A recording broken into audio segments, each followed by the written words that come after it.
कृष्ण प्रभु धन्यवाद प्रणाम। हरे कृष्ण धन्यवाद प्रणाम प्रभु। हरे कृष्ण प्रभु धन्यवाद प्रणाम। टिके लेट हे गला टिके बाहर रही जाइथिले आसो लेट हे गला ठीक अछि हम स्टार्ट करबा। ओम अज्ञानतिमिरान्धस्य ज्ञानाञ्जनशलाकया चक्षुरुन्मिलितं येन तस्मै श्रीगुरवे नमः। नमो विष्णुपादाय कृष्णपृष्ठाय भूतले श्रीमते गौरगोविन्द स्वामिनिति नामिने।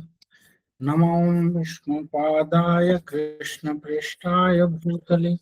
श्रीमते भक्तिवेदांत स्वामिनिति नामिने। नमस्ते सरस्वती देवे गौरवाणी प्रचारिणे निर्विशेष शून्यवादी पाश्चात्य देशतारिणे। मूकं करोति वाचालं पंगुं लंघयते गिरिं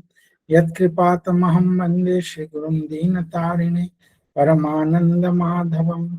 जय श्री कृष्ण चैतन्य प्रभु नित्यानंद श्री अद्वैत गदाधर शिवासादि श्री गौर भक्त वृंद। हरे कृष्णा कृष्ण कृष्णा हरे हरे हरे राम राम राम हरे हरे। हरे कृष्णा आमे श्रीमद् भागवतम प्रथम स्कंद नवम अध्याय भगवान श्री कृष्णंगर उपस्थिति रे भीष्मदेवंकर प्राण त्याग श्लोक संख्या 5। आमे या पूर्व प्रथम श्लोक रु चतुर्थ श्लोक जहाँ पढ़िले सेठे आमे देखिले जे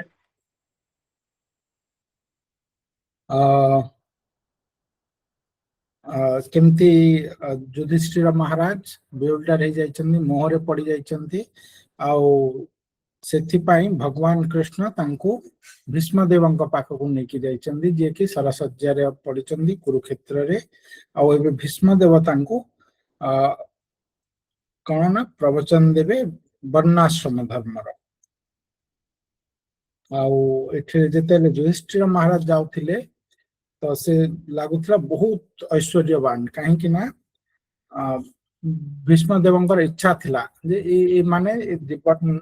तांगर लाइफ लॉन्ग बहुत कष्ट सहिचन्दी माने बहुत बहुत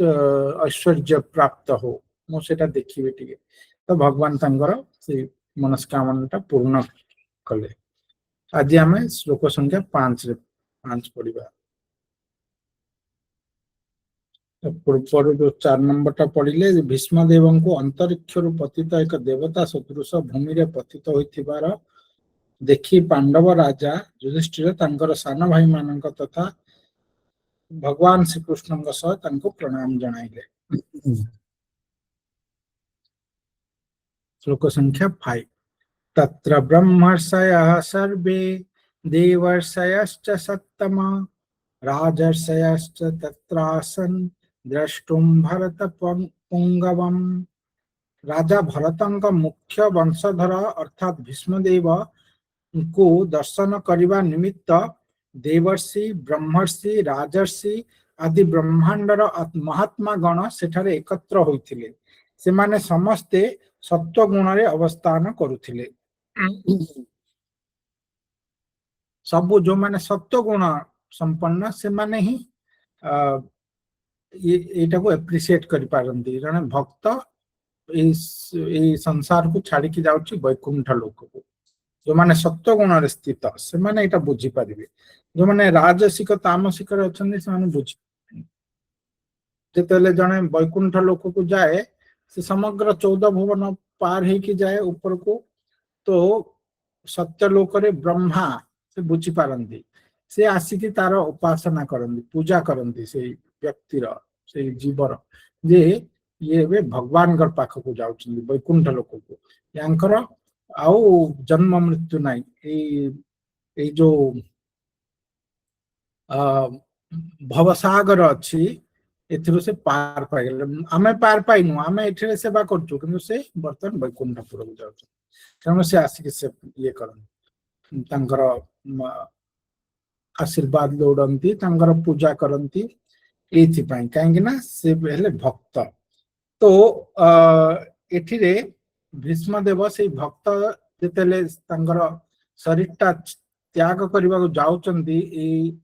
ए जगत रु से वैकुंठ लोक को जिबे भगवान कर धाम को तो सेता पई समस्ते राजर्षि ब्रह्मर्षि देवर्षि देवर्षि के नारद ब्रह्मर्षि विश्वामित्र राजर्षि जनक आदि बहुत जना सब आस्थिले सब जिते बड़ बड़ ऋषि मुनि माने सब आछंती भावार्थ श्रील प्रभुपादन द्वारा श्रील प्रभुपाद की जय श्री जो माने आध्यात्मिक उन्नति लाभ करी पूर्णता प्राप्ति होइछंती सेमानंकु ऋषि कहा जाए राजा हेउ बा सन्यासी हेउ समस्ते ए प्रकार आध्यात्मिक उन्नति लाभ करि पारिबे भीष्मदेव मध्य जने ब्रह्मर्षि थिले एवं से राजा भरतंकर वंशधर मानंक मध्य प्रधान व्यक्ति थिले से समस्त ऋषि सत्वगुण रे अवस्थान करुथिले जेतेबेले से माने महावीर भीष्मदेवंकर आशु प्रयाणर कथा सुनिले सेतेबेले से माने समस्ते सेठारे उपस्थित होइले तो एठिरे श्रील प्रभुपाद कहउचंदी जे जो माने एठिरे ऋषि देव ऋषि देवर्षि ब्रह्म ऋषि ब्रह्मर्षि राज ऋषि राजर्षि राजर्षि को माने जो माने कर्मयोग रे अछंदी राजा है कि अछंदी किंतु सेठे गोटे ऋषि भलिया रहउचंदी जेमति जनक सीता माता पिता जनक तांको राजर्षि कहा जाउतिला काहेकि ना से जने ऋषि ठू कम नुहंती जंगल रे रहु नांती एठे रहउचंदी राजवास रे रहउचंदी प्रजा मानकर समस्या समाधान करूचंदी किंतु तांको ऋषि ऋषि कहा गला सेमती जो माने देवर्षि देवता मानक भितरे जे ऋषि अछंदी जेमनि नारद तांको देवर्षि कहला देवर्षि नारद आउ जो माने ब्रह्म ज्ञान प्राप्त हिचंदी एते कष्ट करचंदी ऋषि माने सब ब्रह्मर्षि कहला तो विश्वामित्र ब्रह्मर्षि थिले किंतु तांको राजर्षि बोली डाकले से राजारो ऋषि हेतिले ना तेनु वशिष्ठ तांको राजर्षि बोली डाकथिले या संबंध रे बहुत सुंदर गप अछि एठे जेतु श्रील प्रभुपाद ऋषि मानक विषय कहउचंदी तो आमे सेटा टिके श्रवण करबा जे जेतेबेले आध्यात्मिक उन्नति जे लाभ करे आध्यात्मिक उन्नति लाभ करी पूर्णता प्राप्ति करंती सेमानकु ऋषि कहा जाए बाकी मानकु ऋषि कहा जीवनी को कर्म योग रे अछि कर्म करूची ताको ऋषि कहा जीवनी किंतु जे आध्यात्मिक पूर्णता प्राप्त करची ताकू ऋषि कहा जीव तो से भलिया लोक जमती राजा हेले मध्य जदि से सेमती आध्यात्मिक उन्नति लाभ करची जमती जनक महाराज से राजा किंतु एते आध्यात्मिक उन्नत थिले जे तांकू फरक पड़ नथिला तेणु करी से कहार गुरु हेले सुक गोस्वामी सबठु बड़ कौन ब्रह्मर्षि ब्रह्म जानती एते एते बड़ ब्राह्मण थिले से तांग पिता को कहले व्यासदेव को मते केही देखा जाउ नांती ए जगत रे जे कि मोर गुरु हे परिबे आपण कोंतु मु काहाठू कर्ण मंत्रटा नेबी काहाकू गुरु ग्रहण करिवि तो व्यासदेव तांगो पठेले राजा जनक पाखको राजा जनक त्रेता जुगर लोक किंतु से अछंती एबे एबे भी अछंती तांगो पुराण कथा तो आम शुणु से अन्य को लोक रे अछंती जेमती प्रहलाद महाराज सत्य जुगर से एबे भी अछंती बलि महाराज सत्य जुग एबे भी अछंती से माने सुरा रसातल रे अछंती आउ 14 भुवन भितर गोटे भुवन पाताल आताल रसातल तलातल सब अच्छी तो से भी अच्छा पुणी लीला समय पुणी आसती सब चलती आमर सीना 100 वर्ष जीवनटा कि जीवन लक्ष लक्ष वर्ष ना तो कितने जुग चली जाए से रही मनु महाराज का ये 71 टा जुग चल चतुर्जुग चल जाए 71 टा केते इंद्र चल जाती गोटे मनु महाराज का ये तो लाइफ सेमतिया आ ब्रह्मांगर लाइफ तो हम जानिचे गोटे दिन रे 14 टा मनु चेंज हो जाती ताहले से समय जनक महाराज थिले तो तांको व्यासदेव कहले सुखदेव गोस्वामी को जे तुम राजा जनक पाख को जाओ तो से गले राजा जनक पाख को तो देखिले ये तो राजा आ मु हेली परम ब्रह्म ज्ञानी तो मु राजा केमती राजा को केमती गुरु करी से तो जने राजा से एमती घर माने गृह संसार रे मजिचंती से केमती मोर गुरु हेबे एनी हाउ कौन करबा बापा कहिचंती देखा जीव गले तो प्रहरी को कहले कह सुखदेव आछंती बोली तो प्रहरी जाकी कहले किंतु राजा जनक बहुत व्यस्त थिले तांगो कहले तांगो सम्मान सहित बसाओ मु मोर कार्य सारिकी तांगो देखा करिवि तो से बसले बसले बहुत समय हो गला तापरे राजा जनक शेष रे आसिले आउ तांगो क्षमा प्रार्थना कले कहले कौन उद्देश्य रे आछंती कहंतु मु टिके आज बहुत व्यस्त थिली मोर जो राज कार्य रे तो सुखदेव गोस्वामी कहले जे मत बापा पठे चंदी वेद व्यास पठे चंदी तो राजा जनक कहले ठीक अच्छी वर्तमान समय हो गलानी दीपहर समय आमे जिबा स्नान स्नान करबा समय त्रिसंध्या तीनटा समय स्नान हुए प्रातः स्नान मध्याह्न स्नान संध्या स्नान तीनटा समय स्नान हुए तो समस्त तीनटा समय स्नान करले आग काल समस्त करथिले आजिकाली सिना दिन बीती जाउचे स्नान करना कहीं आजिकाली शौचटा नाही कलिजुग ना शौचटा नाही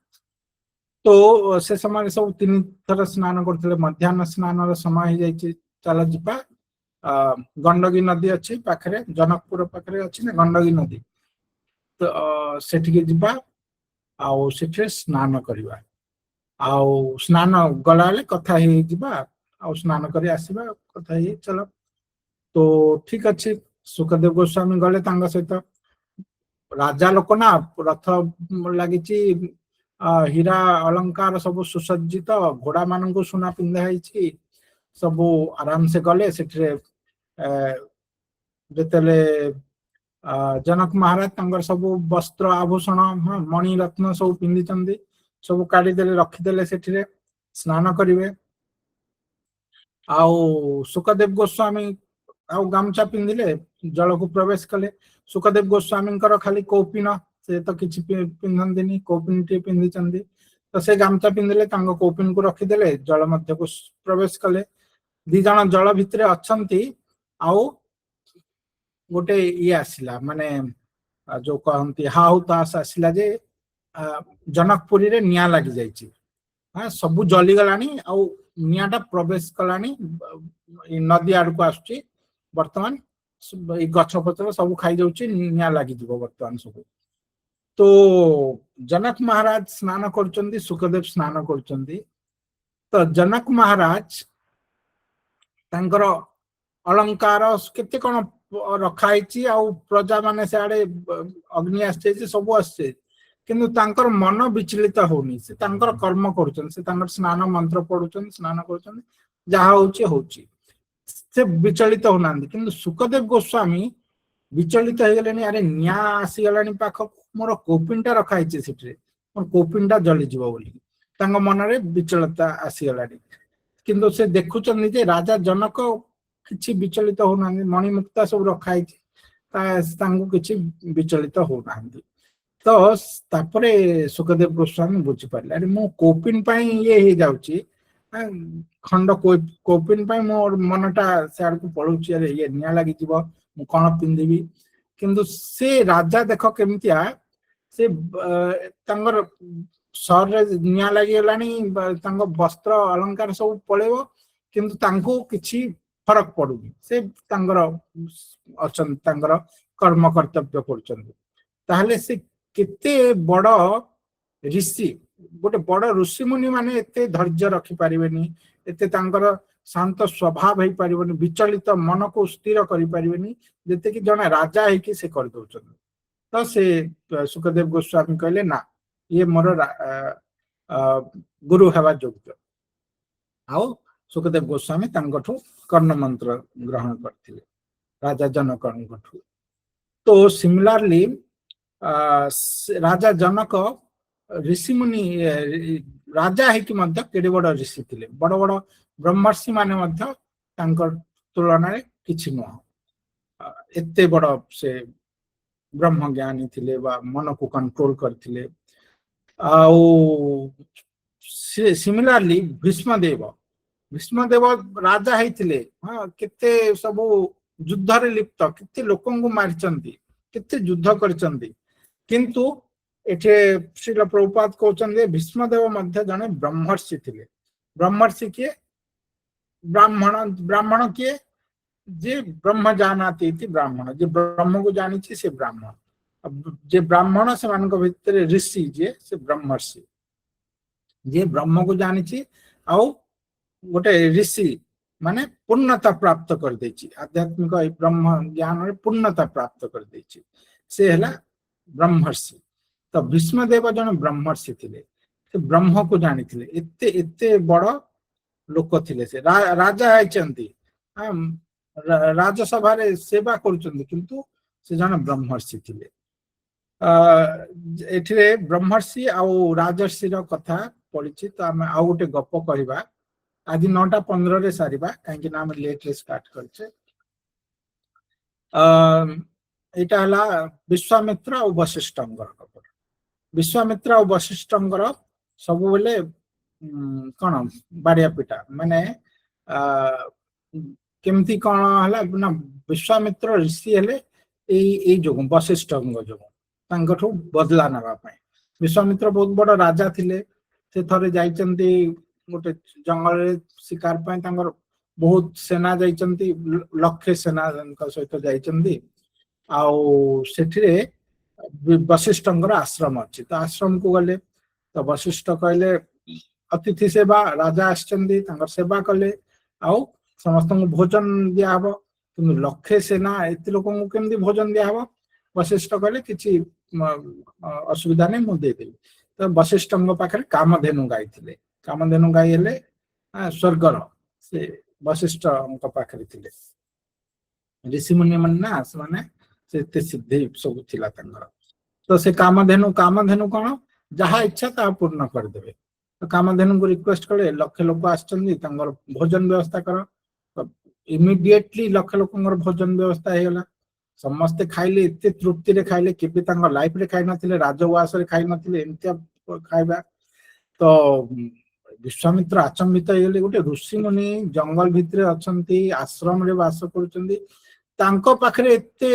ऑपुलेंस कोठु आसिला तो से पचारले केमती आपण एते सब करि परले ना मु कोन करछि जे कामधेनु करछन मो पाखरे कामधेनु अछन तो विश्वामित्र कहले जे ये तो एते महान गाई एते तो लोकंगर सब आपूर्ति पूर्ण करछन पुनी एते अमृतम खाइबा दोचंदी से राजा पाखरे रहला कथा तुम पाखरे रहले जंगल भितर रहले कोन हबो के जाने नांती किछि नै से मो पाखरे रहबा कथा मु नै कि जाउछि ताको तो वशिष्ठ कहले जे तांकर जहा पाखरे रहबा इच्छा से रहिबे आउ मु तो तुम से तो लड़ी परबिनी तांकर इच्छा हले से जिबे तो वशिष्ठ प्रार्थना कले कामधेनु को जे से चाहुचंदी आपण जे चाहेबे जाई परिबे तो कामधेनु इमीडिएटली तांगर ये राजा विश्वामित्र कोन करले ना जबरदस्ती नेबा पय ट्राई कले तो कामधेनु इमीडिएटली तांगर असंख्य यांगर लक्ष्य सेना से क्रिएट कर देले आउ से माने सब यांको हरै देले हां युद्ध करके हरै देले विश्वामित्र हारि गले हारि की आउ नै के जाई पारले लज्जित होइके तांगर देश को फेरले कहले जे गोटे गाई मते हरै देले आउ वशिष्ठ मते अपमानित कर देले मु तांको पारलिनी वशिष्ठ को पारलिनी तापरे से जानिले ब्रह्म तेज कोन मु मु गोटे राजा है कि मोर बहुत तेज होई पारे किंतु एते शक्ति थाई कि मध्य सेटा किछि लाभ नै कारण मु गोटे ब्राह्मण टू हारि गली वशिष्ठ टू हारि गली तो से तापरे कहले मु ब्राह्मण हेबी मु बड़ ऋषि हेबी आ से तपस्या कले आ बहुत तपस्या कले 60,000 वर्ष तपस्या कले इंद्र रो गादी मध्य हलियला एते तपस्या करछन तापरे से बहुत सिद्धि प्राप्त हले आ तापरे से गले वशिष्ठंग पाखको देख मु केते बड़ ऋषि हे जायछि और मध्य तांगर बहुत स्टोरी अछि वशिष्ठंगर 100 पुत्र थिले 100 पुत्र को से मार देले के विश्वामित्र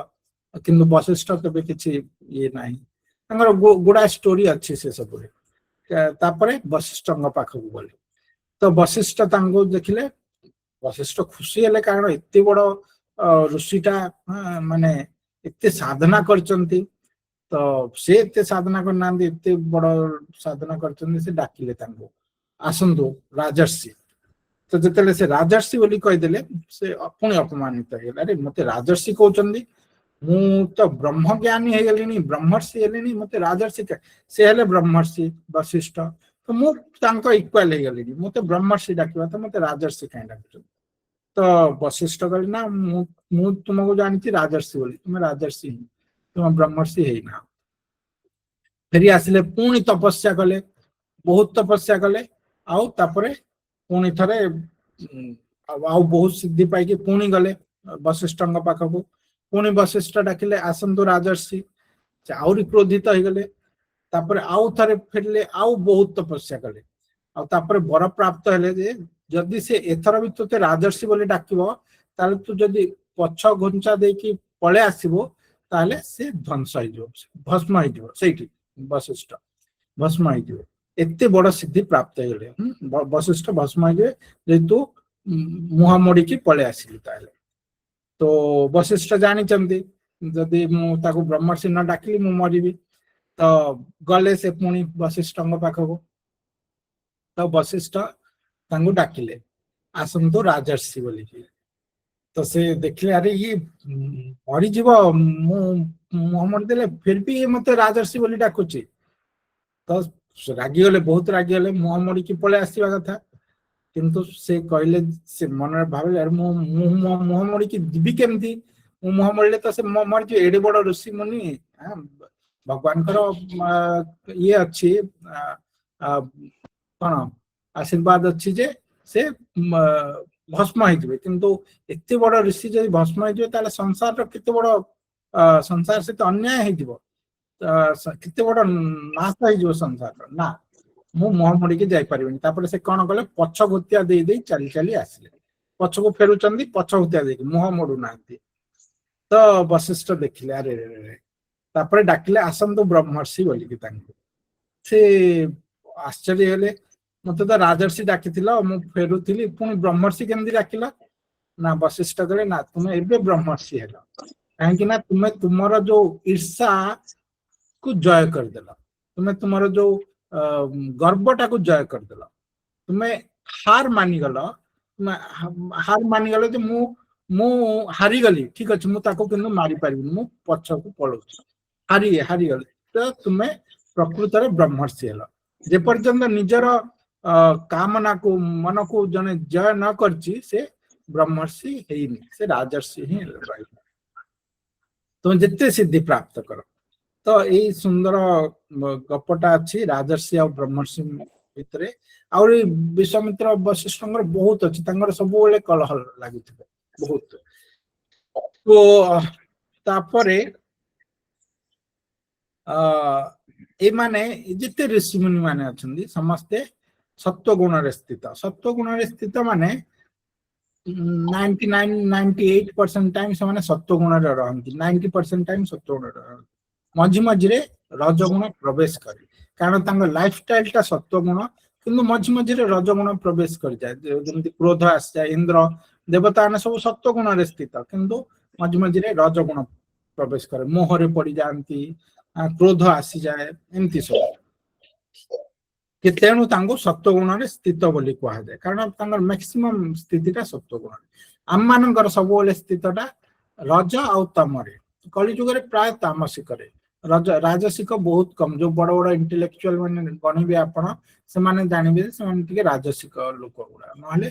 प्राय लोक सब तामसिक तो काहे कि ना हमर देहर मध्य मझी मझी रे सत्वगुणटा प्रवेश करे जेतेले मंदिर जाओ मंदिर जाई कि मध्य सेल्फी उठेला हेले सब सेटा राजसिक न तामसिक मंदिर जाउचे किंतु तामसिक से मंदिर जिबा भी काहे कि ना हमें सेल्फी उठेवा पय जाउचे जेतेले मंदिर जाई कि हमको कांदना लागे भगवान को दर्शन करचे मु भक्ति करि पारने से समय रे हमें जानिबा जे हमें टिके सत्व गुण रे अछि बोली जेतेले हमें हम्बल हे जिबा ଯେତେବେଳେ ଆମେ ନିଜକୁ ହୀନ ମନେ କରିବା ବଡ ଗର୍ବ ନଥିବ ସେତେବେଳେ ଆମେ ଜାଣିବା ଆମେ ଟିକେ ସତ୍ୟ ଗୁଣରେ ରହୁଛୁ ବୋଲି। ତ ଯୋଉମାନେ ଋଷି ମୁନି ମାନେ ସେମାନେ ସବୁବେଳେ ସତ୍ୟ ଗୁଣରେ ରୁହନ୍ତି। ଆମମାନେ ବେଳେ ବେଳେ ସତ୍ୟ ଗୁଣକୁ ପ୍ରବେଶ କରୁ ଆଉ ମ୍ୟାକ୍ସିମମ୍ ଟାଇମ ଆମେ ଇଏରେ ରହୁ କଣ ତମ ଆଉ ରଜରେ ମୋଷ୍ଟଲି ତମ ଗୁଣରେ ରହୁ। ତ ଏଠିରେ ସମସ୍ତ ବ୍ରହ୍ମର୍ଷି ରାଜର୍ଷି ଦେବର୍ଷି ସମସ୍ତେ ଋଷି ମୁନି ମାନେ ଯୋଉମାନେ ସତ୍ୟ ଗୁଣରେ ଅବସ୍ଥାନ କରୁଥିଲେ ସେମାନେ ସବୁ ଆସିଛନ୍ତି କଣ ପାଇଁ ଆସିଛନ୍ତି ନା ଭୀଷ୍ମ ଦେବ ତାଙ୍କର ଶରୀର ରକ୍ଷା କରିବେ ସେଇଟା ଦର୍ଶନ କରିବା ପାଇଁ। ଭୀଷ୍ମ ଦେବ କଣ କହିବେ ତାଙ୍କ ମୁଖରୁ ଯୋଉଟା ବାହାରିବ ସେଟା ବ୍ରହ୍ମ ଜ୍ଞାନ, କାହିଁକି ନା ସେ ରିଏଲାଇଜ୍ଡ ନଲେଜ ସେଇଟାକୁ ଶ୍ରବଣ କରିବାକୁ ହୁଏ। ଆମେ ଏବେ ଯେମିତି ବହୁତ ଲୋକ ବହୁତ ଶାସ୍ତ୍ର କଥା କହୁଛନ୍ତି ଆଉ ବହୁତ ସୁନ୍ଦର କହୁଛନ୍ତି, ବହୁତ ପ୍ରବଚକ ଅଛନ୍ତି ପୁରା ମ୍ୟୁଜିକ ଫ୍ୟୁଜିକ ବଜେଇକି ଏତେ ସୁନ୍ଦର ଗୀତ ଗାଇବେ, ଏତେ ସୁନ୍ଦର ପ୍ରବଚନ ଦେଇଦେବେ, କାନ୍ଦି ପକେଇବେ, କୃଷ୍ଣ କଥା କହି କାନ୍ଦି ପକେଇବେ, ଏମିତି ବହୁତ ଅଛନ୍ତି। କିନ୍ତୁ ସେ ଯୋଉ ତାଙ୍କର କଥା ଗୁଡାକ କିଛି ବି ଆମର ହାର୍ଟ କୁ ଟଚ୍ କରିବନି। ଆମର ମନକୁ ଭଲ ଲାଗିପାରେ, କିଛି ଦିନ ପାଇଁ ଭଲ ଲାଗିବ, କିନ୍ତୁ ତାପରେ ଯାହାକୁ ତାହା ଆମେ କେବେ ବି ଆମର ହୃଦୟ ଚେତନାଟା ଶୁଦ୍ଧ ହେବନି ତା ଦ୍ୱାରା। ଆମେ ସବୁବେଳେ ସେଇ ତାମସିକରେ ହିଁ ରହିବୁ, ଆମେ ରାଜସିକରେ ରହିବୁ, ଆମେ ସତ୍ୱ ଗୁଣକୁ ବୃଦ୍ଧି କରିପାରିବୁନି। କିଛି ଦିନ ପାଇଁ କିଛି ସମୟ ପାଇଁ ଭଲ ଲାଗିଲା କିନ୍ତୁ ସେଟା ଆମକୁ ଇଫେକ୍ଟ କରିବନି, ହୃଦୟକୁ ଟଚ୍ କରିବନି, ହୃଦୟର ମଇଳାଟା ଯିବନି ସେଥିରେ। ହୃଦୟର ମଇଳାଟା କେତେବେଳେ ଯିବ ଯେତେବେଳେ ଜଣେ ରିଏଲାଇଜ୍ଡ ଲୋକ କହିବ, ଯିଏ ସେଟାକୁ ଅଙ୍ଗେ ନିଭେଇଛି, ଯିଏ ଜାଣିଛି, ସେ ଯେତେବେଳେ କହିବ ସେଇ କଥାଟା ସେତେବେଳେ ସେ ଜିନିଷଟା ଆମର ହୃଦୟକୁ ସ୍ପର୍ଶ କରିବ। ଯେମିତି ଗୁରୁଦେବ ଗୋଟେ ବହୁତ ସୁନ୍ଦର କଥା କୁହନ୍ତି, ଆମେ ଅଷ୍ଟ୍ରେଲିଆ ବିଷୟରେ ବହୁତ କିଛି ପଢିଛେ, ଆମେ ଦେଖିଛେ ଟିଭିରେ ଇଏ କରିଛେ, ଆମେ କହିବା ଅନ୍ୟମାନଙ୍କୁ ଆରେ ଅଷ୍ଟ୍ରେଲିଆ ଏତେ ଭଲ, ଏତେ ସୁନ୍ଦର, ଏମିତିଆ ଅଛି ସେମିତିଆ ଅଛି, ତାର ଏଇଟା ଖରାପ ଏଇଟା ଭଲ ସବୁ କହିପାରିବା। ସେଟା ଲୋକଙ୍କର ମନକୁ ଟଚ୍ କରିବ, ଭଲ ଭାବରେ କହିବା, ନାଟ୍ୟ ରୂପରେ କହିବା, ସବୁ କହିବା। କିନ୍ତୁ ଯିଏ ପ୍ରକୃତରେ ଅଷ୍ଟ୍ରେଲିଆ ଯାଇଛି, ଦେଖିଛି, ମିଶିଛି ଆଉ ଆସିଛି,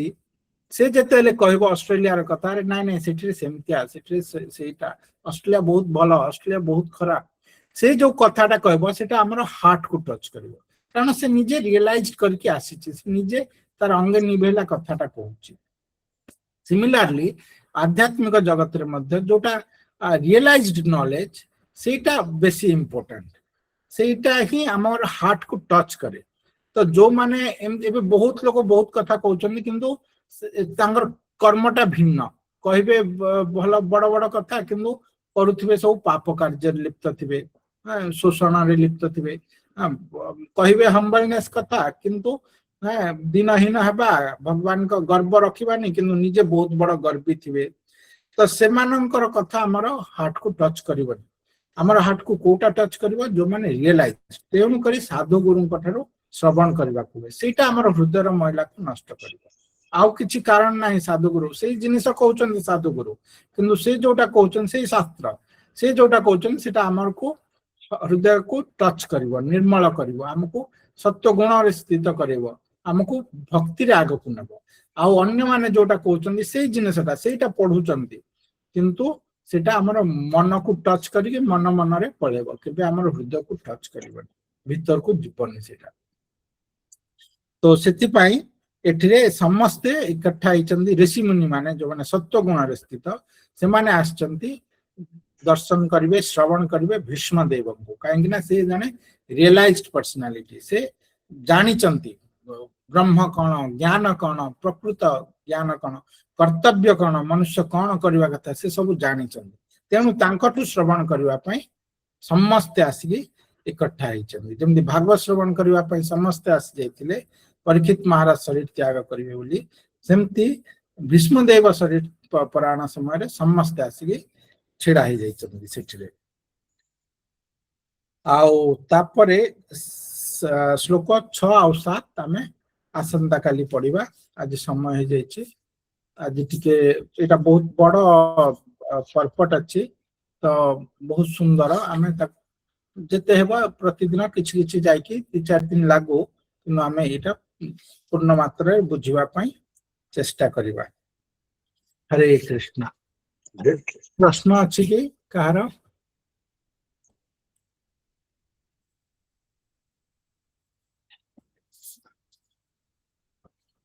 आज आम स्क्रीन भी शेयर कलेनी भूलीगले ठीक अच्छे किसी प्रश्न नाही ताले आज हमर टी लेट ही जाईची मैं इठी रखिबा आसंदा काली पुणी नेक्स्ट ईयर पढ़िबा हरे कृष्ण वाञ्छाकल्पतरुभ्यश्च कृपा सिन्धुभ्येव च पतितानां पावनेभ्यो वैष्णवेभ्यो नमो नमः अनंत कोटि वैष्णव वृंद की जय श्रील प्रभुपाद जी महाराज की जय श्रील गुरुदेव की निताई गौर प्रेमानंद हरि हरि